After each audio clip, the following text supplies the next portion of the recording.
അസ്സലാമു അലൈക്കും. ഇന്ന് ഞാൻ വന്നിരിക്കുന്നത് ചക്കക്കുരു പച്ചടിയായിട്ടാണ് കേട്ടോ.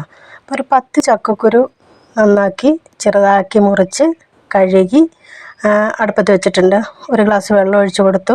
അതിലേക്ക് 4 പച്ചമുളക് അരിഞ്ഞിട്ട് കൊടുത്തു. 2 വെളുത്തുള്ളി ഇട്ട് കൊടുത്തിട്ടുണ്ട്. ഉപ്പ് ഒഴിച്ചു കൊടുത്തിട്ടുണ്ട്. വെളുത്തുള്ളി എന്തിനാണെന്ന് വെച്ചാൽ ഗ്യാസ് എന്തെങ്കിലും ഉണ്ടാവുകയാണെങ്കിൽ അതില്ലാതിരിക്കട്ടെ എന്ന് വിചാരിച്ചിട്ടാണ്. അപ്പോൾ ഞാനത് ഉപ്പൊഴിച്ച് വേവിക്കാൻ വെക്കുകയാണ് കേട്ടോ. പിന്നെ പച്ചടിക്ക് വേണ്ട അരപ്പുണ്ടാക്കാൻ തേങ്ങ, ചെറിയ ജീരകം, അതുപോലെ ചെറിയുള്ളി ഇതെല്ലാം കൂടെ കൂട്ടി നമുക്ക് നന്നായിട്ട് അരച്ചിട്ട് വരാം. അരയ്ക്കുമ്പോൾ കടുവും കൂടെ ചേർത്ത് അരയ്ക്കണേ. പിന്നെ നമ്മുടെ ചക്കക്കുരു വെന്തിട്ടുണ്ട്. അപ്പോൾ ഞാൻ ഇതിന് ലേശം വെള്ളം മാറ്റി വെച്ചിട്ടുണ്ട്. ഇനി അരപ്പ് ചേർക്കുമ്പോൾ വെള്ളം വേണ്ടി വന്നാലോ എന്ന് വിചാരിച്ചിട്ട് ഇനി ഇത് നന്നായിട്ടൊന്ന് ഉടച്ചെടുക്കാം. നമുക്ക് ഇത് ഉടഞ്ഞിട്ടുണ്ട്. ഇതിലേക്ക് കുറച്ച് തൈര് ഒഴിച്ചു കൊടുക്കാം.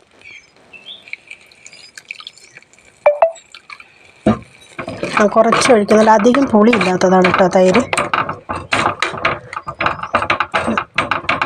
ഇനി നമുക്ക് അരപ്പൊഴിച്ച് കൊടുക്കാം.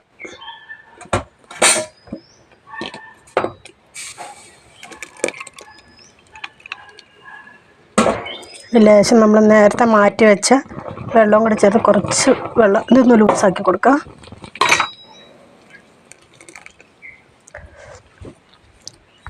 അപ്പം അരപ്പും തൈരും ഒക്കെ ചേർത്തു. ഉപ്പ് നോക്കിയിട്ടുണ്ടായിരുന്നു, അപ്പോൾ ലേശം കുറവുണ്ടായിരുന്നു. അപ്പോൾ അത് ഞാൻ ഉപ്പൊക്കെ ചേർത്തു. ഇനി ഇത് ലേശം വറ്റി വരട്ടെ. ഇച്ചിരി പച്ചടിക്ക് കുറച്ചും കൂടി വറ്റണമല്ലോ, കുറച്ചും കൂടി ഒന്ന് വറ്റി വരട്ടെ. എന്നിട്ട് നമുക്കതിലേക്ക് പിന്നെ താളിക്കാനുള്ള സാധനമാണ് കേട്ടത്.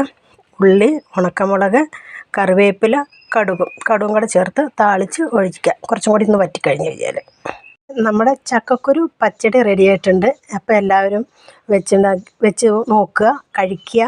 അതേപോലെ ലൈക്ക് ചെയ്യുക, ഷെയർ ചെയ്യുക, സബ്സ്ക്രൈബ് ചെയ്യുക. അപ്പോൾ ആരും സബ്സ്ക്രൈബ് ഒന്നും ചെയ്യാതിരിക്കല്ലേ, എൻ്റെ വീഡിയോ കാണാതിരിക്കല്ലേ. അപ്പം അടുത്ത വീഡിയോ ആയിട്ട് നമുക്ക് വീണ്ടും കാണാം.